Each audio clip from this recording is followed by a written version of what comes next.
একেতে চৈত্র মাসের এই গরম, তার উপর পরপর কদিন তেল মশলা রান্না, তাই আজ এক হালকা পাতলা রান্নার কথা ভাবতে ভাবতেই একেবারে বাজারে গিয়ে পেয়ে গেলাম বড় বড় ডিমওয়ালা দেশি কই।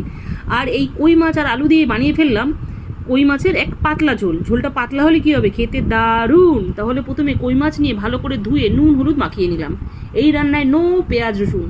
প্রথমে কড়াইতে তেল গরম করে মাছগুলোকে হালকা ভেজে নিলাম। এবার ওই কড়াইতে কালো জিরে ফোড়ন দিয়ে কাটা আলু দিয়ে একবার নেড়ে চেড়ে আদা জিরে ধনে কাঁচা ঝাল টমেটো একসাথে বাটা মশলাকে ওই আলুর মধ্যে দিয়ে দিলাম। বাস একবার নেড়ে চেড়ে আন্দাজের মতো নুন আর হলুদ দিয়ে ভালোভাবে লো হিটে কষাতে থাকলাম। কষাতে কষাতে মশলা থেকে তেল ছেড়ে এলে এবার আন্দাজের মতো জল দিয়ে ঝোল ফুটে এলে এবার ভাজা মাছগুলো ওই ঝোলের মধ্যে দিয়ে ভালোভাবে ফুটিয়ে সব শেষে ধনেপাতা কুচি দিয়ে গ্যাস বন্ধ করলে রেডি কই মাছের পাতলা ঝোল। এবার প্রতিদিনের মতো দুপুরবেলা গরম গরম ভাতের সাথে আজ কই মাছের ঝোল নিয়ে ভাত মাখলাম, সাথে একটু আলু আর একটু মাছ দিয়ে ভাত মেখে সোজা মুখে।